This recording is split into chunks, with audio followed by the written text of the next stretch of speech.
Friends, welcome back to Sleep with the Lights On. Moments ago, I realized that I do not have an opening monologue prepared for this episode. So in its place, I'm just going to say that the world is an absolutely wackadoo bonkers place, regardless of what some of these basement-dwelling, pizza roll-munching YouTube trolls that like to crowd up our comment section may tell you, and sometimes, every now and then, houses really do be haunted. But more on that in a moment. We'll see you on the inside.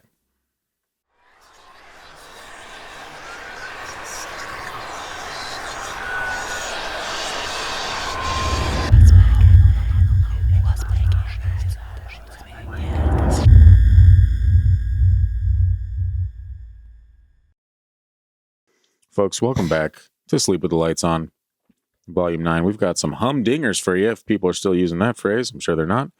My name's Scott. I'm with my father-in-law and notorious wet blanket skeptic man, Christian. As per usual, nobody else hosts the show. Volume 9, you should be used to this. Find us on social media at Freaky Deaky Pod. If that is your speed, if you want to talk to us, send in your stories, whatever, we're here for you. How are you doing, Christian? I am wonderful and cold. Wonderfully cold. Yes, it is a crisp negative 20 degrees outside. And that's why I'm wearing the beanie. Just kidding. I'm not wearing a beanie because I actually have hair and Scott doesn't. Wow. Yeah. I'm a damn liar. Yeah. So anyway. They've seen your hair. Have they, though? I usually always am wearing I have luxurious locks of hair, but I don't need to share that with you guys. You know what? I feel like this is getting weird already. Let's just get into this first story, shall we? We hope you're doing well. Thank you for coming back to the show. Your patronage is the one thing that keeps us going, because it's certainly not the life outside these walls.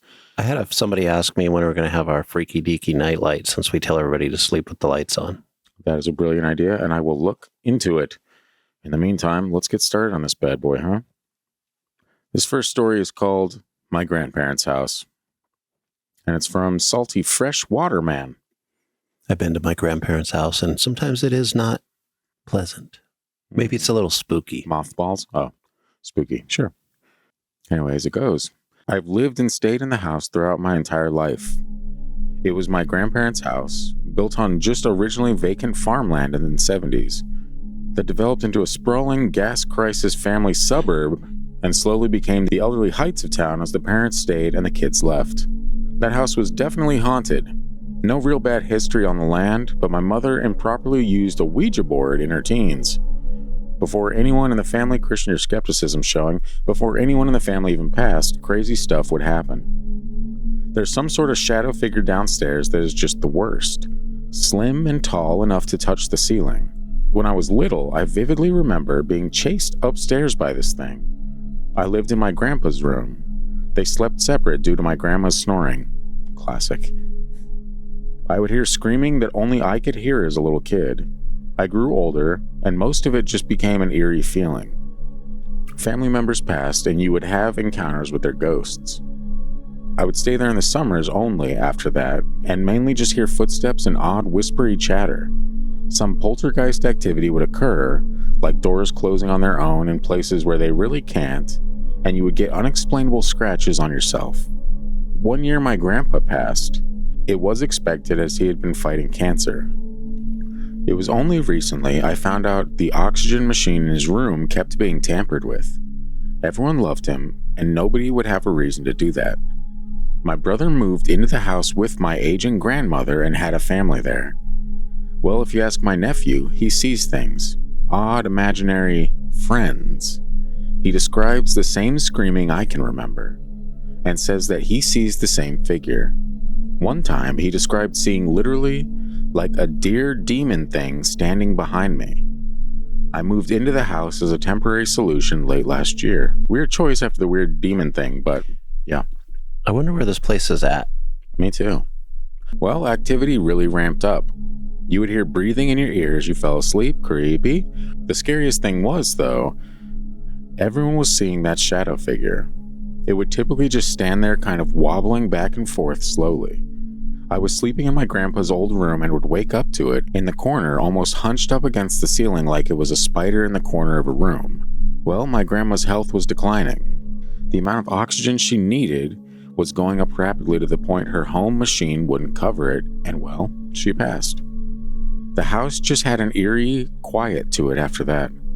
A quiet that would only serve as a buffer to get interrupted. It has happened multiple times where you could be in the living room and clearly hear footsteps walk onto the porch like someone was about to knock on the door, only to find no one there. Several nights, I would hear the pattern my grandma took to go get water in the night and the sound of ice in the glass clinking against the wall. We are probably losing the house and I'm sad. The end. No. Over the years, I got used to the activity and actually felt less alone about it. I do believe that shadow figure is pure evil, though. It seems to come around more when someone is about to pass, and even interfere with their passing. When I was very little, my mom had a couple of close calls and eventually succumbed to her own habits, and it came around less. A lot of it feels like family members visiting, as I have even seen an apparition of my grandpa and my mother. So have other people. It's almost like an in real life version of the Hill House. Anyway, that's my long-winded story. An in real life version of the Hill House sounds terrifying.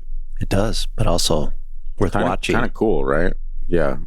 There's a lot in that story. The reason I asked about where it was from is because there is a mythic antler. There is.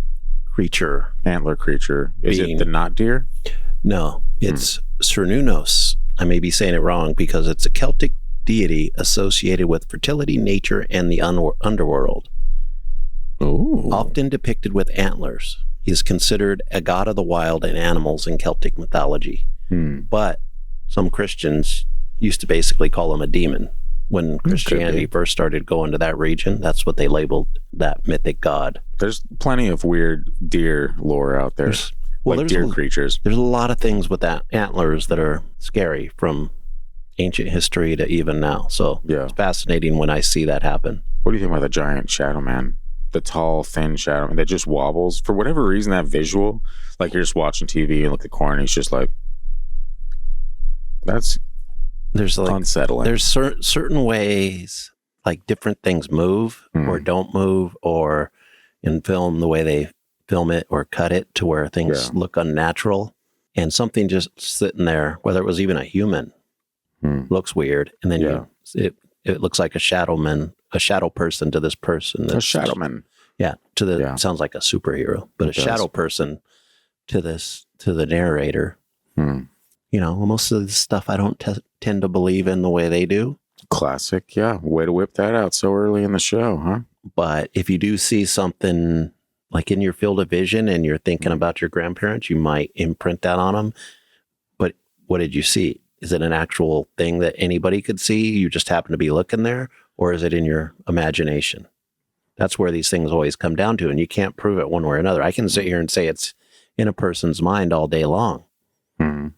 But what part of it? I mean, that's not for us to decide, unfortunately. Yeah. You know, it is a very interesting story. I've always wondered about those type. I mean, like houses that get passed down generation to generation.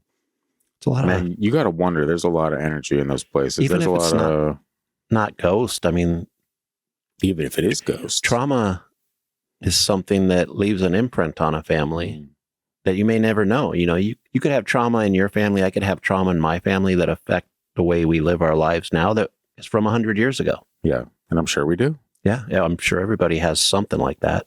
Let's all gather around and share our hurt. But before we do that, let's get into the second story, shall we?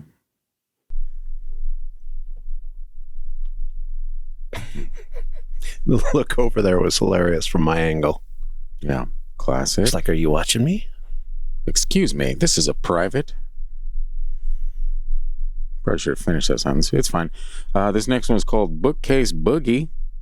I like a bookcase. And I like to boogie. And it's by Zach, the Insane One. I lived in a mildly haunted apartment growing up. Just mildly. Just mildly.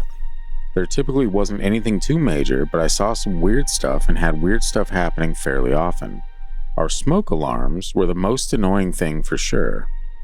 For 2 years, we lived with the constant beeping. We'd replaced the batteries dozens of times, and each of the 5 different smoke detectors we got, all of them would start giving a low battery beep after a day.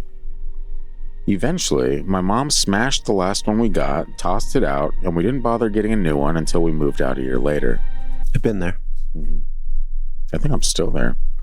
Anyway, higher up on the weird scale, I would pretty often see a young woman standing over my mom as she slept. Every time I got up late at night to go to the bathroom or wherever, the lady would be there watching my mom sleep. Never me, always staring intensely at my mom. One time I tried going close to her, and she just vanished right in front of me. I convinced myself I was just seeing things until my mom told me about her point of view years later, waking up with that face right next to hers. The woman always seemed neutral, not angry or sad or happy, just watching my mom sleep for some reason we never figured out. Now, the one event that really scared me and really made me believe in ghosts, we had a bookcase next to our front door, which is on the wall that separates my bedroom from the rest of the house. The living room, which is about 10 feet wide, left to right from the front door, is always connected to the dining room, basically one large L-shaped room that we split in two with an imaginary line, where I was sitting one day doing schoolwork. While I'm doing schoolwork, I decided to get something from my room. I don't even remember what it was at this point. As I'm going towards my room, a book falls off of a lower shelf. Then a couple seconds later, another book falls from the next shelf up. Now, this being Southern California, I'm very familiar with earthquakes, so I run to get into the doorway next to the bookcase, as that's the most structurally sound area in the apartment.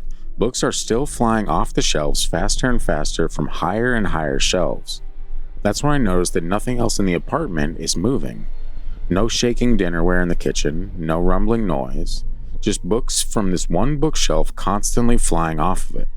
Now, they're getting pretty far, halfway across the apartment, from even the middle shelves.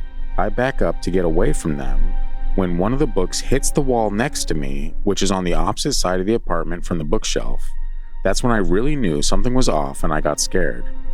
A couple more books got thrown when I decided to tell it to stop by screaming at the top of my lungs, and it did. As soon as I told it to stop, it did. I was still scared shitless and had about a dozen books to pick up, but that was really the moment that made me realize there are things in this world that science just can't explain. I wouldn't refer to that event as the result of a ghost until years later, always trying to find another explanation for it, but now I believe it couldn't have been anything else. I now live in another slightly haunted house. Nothing as major as that apartment, though, fortunately. I still try to debunk stuff as often as I can, but now I know for sure that there's things out there that can't just be debunked. Dead people, even dead animals, don't always disappear as soon as they're gone. How does this person know? Yeah, how do you know, Guy? Did they see a dead person? Or they just saw books flying? I have a couple of theories that are kind of kooky, so I want you to... the books flying? Just on through the story. So tell me what you think of that story. Well, I put this one in there just because recently, well, China and I were in the living room. I think she was reading or something like that. And just the angle she was on the couch, she could see the fireplace and next to it, the bookcase and stuff like that. And she said that, like, we both heard a noise, but she was looking over there and she looked really confused. And she said that one of her books just looked like it flew off the case. And I was like, oh, well, isn't that interesting? Could happen. The ghost is a book nerd. Interesting. Or a book hater. Both are options. In this case, at your house, maybe a book nerd. This person's maybe an illiterate ghost if there were such things. I can't read. Yeah. Damn it. Or somebody that didn't want their kid to go to college. They wanted to get a real job and not be one of those college-educated idiots. So they didn't believe in books. I mean, these things happen from what I hear. Going to back to the woman staring at the mom while she's sleeping. Incredibly creepy. I'm glad you brought that up. It was... My first thought it was creepy, but my first thought didn't go to like ghost or anything like that. I was like, maybe she's astral projecting and looking at herself and not understanding that she's astral projecting. But then you said she opened her eyes and saw this woman. So I was like, maybe that doesn't work. But then I was like, what if she opened her eyes while she was still astral projecting? Now, stick with me here. If you already lost me, but continue. If you're astral projecting, basically, it seems like your consciousness is away from your body. But if you opened your eyes at that time, or your body opened your eyes, your brain opened them because it's freaked out over whatever's going on, I would think that would still be an imprint on your brain, because what your eyes are going to see is still going to be recorded in your brain. So Sure. she could be looking at herself, and this is way out there. This is pretty out there. Ghost yes. is easier, Ghost is a lot easier. but she could open her eyes, see the image of herself looking at her, and it would startle her. She'd probably pop back into her body Of course. and think it was a ghost. But would she not immediately recognize herself? I don't think so, because that astral projected self may or may not look like what you think it should look like. It may not look like this person that you see in the mirror. It could look like something completely different, or If another person. the child is witnessing this as well. Like I always see this woman watching my mom. Yeah, he didn't describe the mom, but what if the woman's consciousness has always been feminine through multiple lives? And like I said, I'm going kooky here, but just Are a you? different way to look at it. Just Where a little kooky, sure. less Christian. wet blankety. I'm not saying it didn't happen. Well, that's a plus. Hey, way to go. Yeah, we did it. I do take a little bit of offense that, like, when the storyteller said that science It's the worst. can't explain this stuff. I'm like, yet. Wow. Because even if there's ghosts, eventually science should have the technology and the knowledge to determine those things. You would think, but there's also an air of mystery that surrounds the world in general that I think certain things humans just aren't supposed to know. Yeah, but there was an air of mystery 200 years ago, 400, 500 years Sure. ago that was a little different. Yeah. And we science figured eventually stuff caught out, but we haven't figured everything out. And we're never going to figure everything out. And if we did figure everything out, that would be the worst. There's just not enough time. Sure. Well, generation after, I mean, everyone thinks the world is 7 billion years old or some shit. So I'm sure hey, that's plenty of time to figure everything out. Yet here It we definitely are, is, but talking on humans YouTube. humans are not. Wow. Actually, never mind. That's a totally different subject. That felt like all you said was action. I was like, don't do it. It's just like Don't send it there. I'm constantly watching stuff for the pod or learning stuff. So I come across some crazy stuff that doesn't always fit like in this with this story, but it will probably show itself in a future episode. And with that, let's get into this final story for the day, shall we? And it's called Blind Rage of an Angry Blonde. And it's by Et2 Bluto 50. I know. Isn't Bluto a bad guy on Mickey Mouse? That's kind of what I was wondering, but I think that's Brutus. Oh, okay. It might not be, though. Who am I? No, Brutus is An actual bad guy. Yeah. Yeah. Well, according to Caesar, he was a bad guy. Maybe I'm thinking of Barabbas. Just kidding. Let's get biblical. Anyway, I lived in a haunted trailer my last 2 years in college. That would suck. That would suck. It's bad enough to be somewhere haunted, but in a trailer? I know, that's very tight space for haunting. Yeah. It was an old, narrow one built in the 50s. Bought it really cheap, and the rent for the lot was ridiculously low. This was the early 80s, but the rent was like $35 a month, including water and sewer. Now, for that, though, I might move into a haunted trailer, to be honest with you. It sounds like a bargain. In these economic times, I don't know. You got ghosts to watch your stuff when you're gone? Or throw it all over the place, but I have a toddler, so it's the same. Yeah. When I bought it, it had lots of very large, very tacky, even by early 80s standards, women's clothes and small children's clothes. The roof had leaked and most of the furniture inside was ruined, so I threw it all out, fixed the roof and everything inside, and moved in with a friend. I went to UNC Wilmington, and the trailer was close to Carolina Beach and not too far from school. We figured we had made it. Things got pretty weird pretty soon after moving in, with sounds of dishes being washed and the water turning on and off. There was a bit of a water hammer when the kitchen sink was turned off and would create a vibration throughout the structure. We would hear and feel the water turn on and off. Initially, we blamed each other, but then we would experience it when the other wasn't home. Might have been cool to have a dishwashing ghost. No such luck. It escalated to doors flying open and voices. The first time I heard voices, it sounded like a man and a woman, and I thought maybe it was someone breaking in. I heard light switches click and saw lights down the narrow hallway, but no one was there. It was stormy and pouring rain, and the floor wasn't wet near the door. The first summer I lived there, I was taking 2 courses, and they ended by noon. I had a habit of going home and eating lunch, then I would doze off on the couch. I had a recurring dream that a large blonde woman with greasy hair would throw open the back door and come storming down the hallway, stomping, and she was incredibly angry, absolutely seething. I would wake up out of breath and heart pounding. The back door would be standing open, but no one was there. In some dreams, she would turn into a lizard-like, scaly green and blue woman as she got to the living room where I was asleep. Reptilians. I know, finally real. confirmed. We did it. Way to go, us, or Bluto. Or when she got to the living room where I was, it's when I would wake up. After a couple of weeks, I quit going home after class and went to the library until it was time for my roommate to return.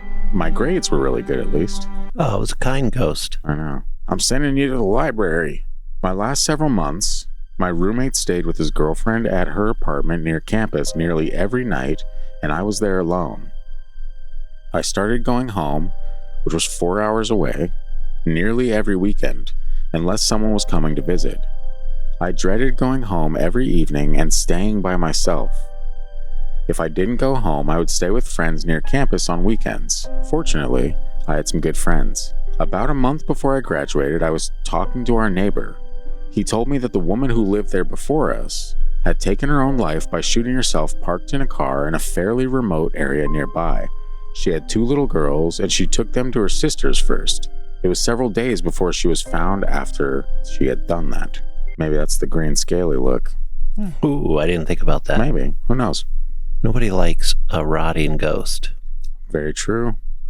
The people who sold me the trailer owned the tiny little trailer park where it was located. They never provided the title to the trailer, kept promising that they would get it for me. Turned out, they didn't actually own it. The place was pretty much left as it was the day she took her own life when I bought it. My neighbor described her as a very large woman with greasy blonde hair who was angry all the time. He said she was cruel to the 2 little girls and would often leave them alone in the trailer with no AC running. My neighbor said that he and his wife actually once broke in and got the 2 little girls out and kept them at their house because it was so hot and unsafe. After I graduated, I sold it to a guy who ran a construction business as his place to stay while his company was building a resort property nearby. I really think he bought it as a place to shack up with his girlfriend, as opposed to his wife. I didn't care. I was glad to be shed of it, and I made some decent money off it. I could care less what the trailer park owners thought since they never gave me a title, and the construction guy didn't care either. Anyway, when I closed the door, the back door that flew open all the time, for the last time, I heard a huge crash inside. I opened the door and looked in, and a light fixture in the bathroom that I installed when we first moved in fell from the ceiling into the bathroom sink. I just nodded and shut the door, got into my truck, and left.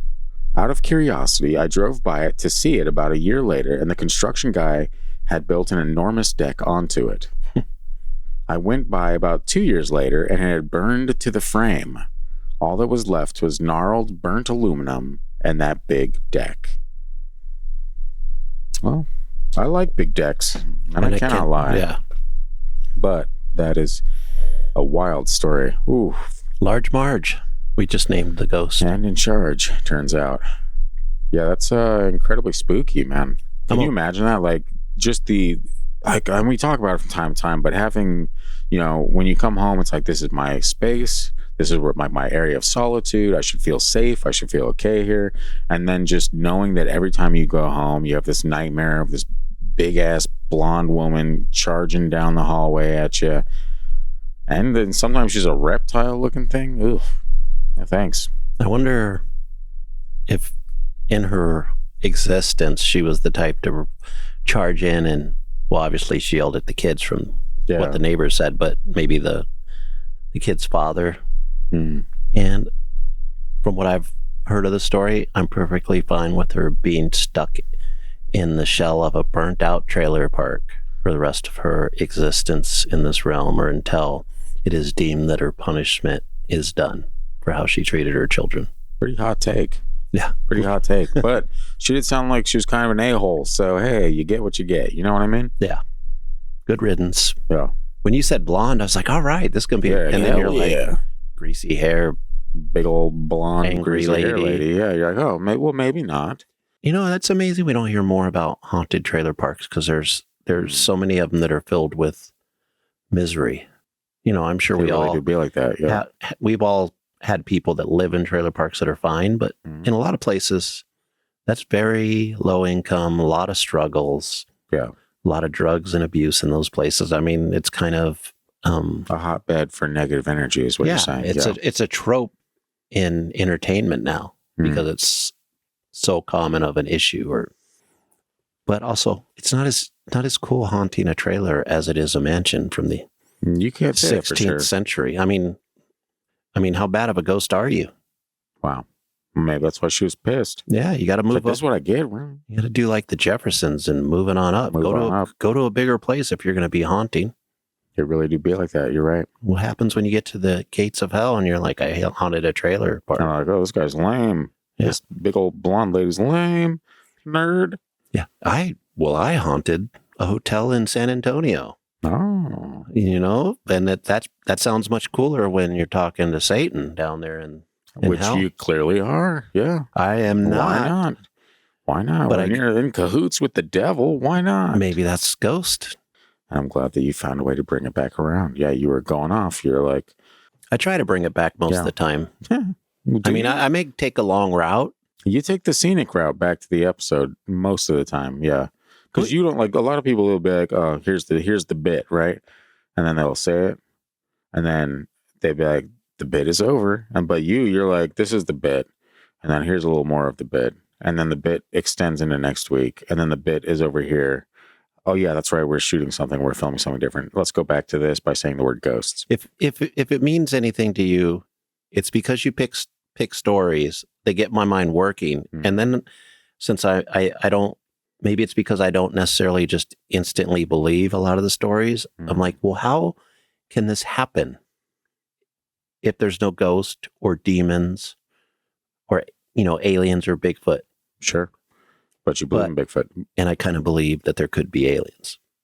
Kind of. Maybe not that we're seeing them, Yeah. but there has to be something out there. Sure, why not? You know what I think? If I can give an alternative to your theory, you say that it's like, oh, I don't automatically believe in this stuff, so I just come. What I think is that you don't have a good explanation for these things happening, so you just pull something out of your ass and you throw it out, and you're like, yeah, it could be. I don't know, maybe It may seem like that, but some of it is just because I'm looking at it from my perspective, which is not always a normal perspective in this genre. It's wet and blankety. Yeah. So I'm like, okay, how do we get to this place? How do we explain what this person's experiencing? Because I try not to take people experience things. Is it a ghost? Yes. I mean, maybe. I'm not going to say that these people don't experience, like the previous story, books flying off the shelves. Sure. But how the hell does that stuff happen?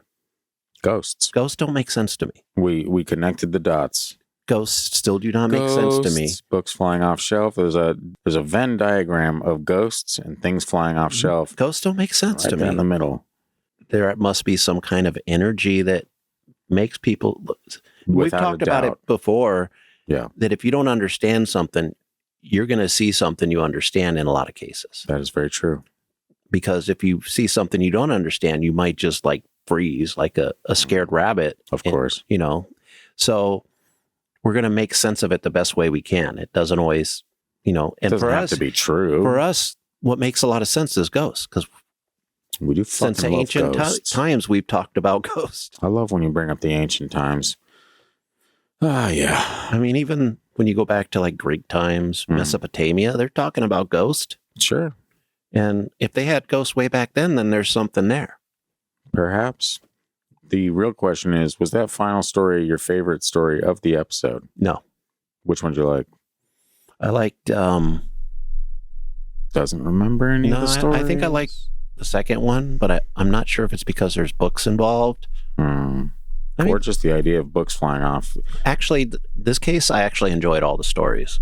Oh, wow. Usually there's a story I'm like, that one's not that much this fun. one sucks, Scott. New host, please. But no, it's not you. It's just some stories. And again, it could be that I'm not a believer in some of this stuff, so the stories don't hit me the same. But I enjoyed all these stories, and they all were thought-provoking, obviously, because I ran my mouth a lot. That tends to happen when things are thought-provoking, it turns out. I'm finding out myself. Yeah, I think that last one's my favorite, just because I don't want to there's see a weird vibe to it, but it was also incredibly spooky. anything with an angry lady with greasy hair that abuses her children or neglects her children. I don't tend to enjoy, even if it's a good story. I'm like, You could have stopped after Angry Lady, and I'd be Yeah. like, yep, that's going to be a bad time. yeah, it's just Be a like, bad time. you can be a ghost, but don't come in angry Yeah. with greasy hair. And wipe your shoes off, damn it. No, this is Alaska. Take your shoes off. And yeah, Put on your slippers like a real ghost should in Alaska. Not that the story happened in Alaska, but anyway, sorry. so I think we're done.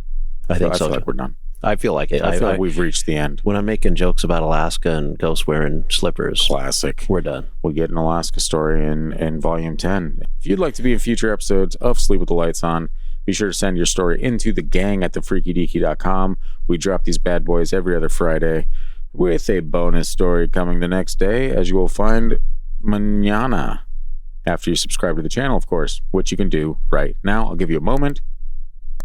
And beautiful. Thank you very much. We appreciate that. And remember, friends, sleep with the lights on, because you never know What's lurking in the darkness?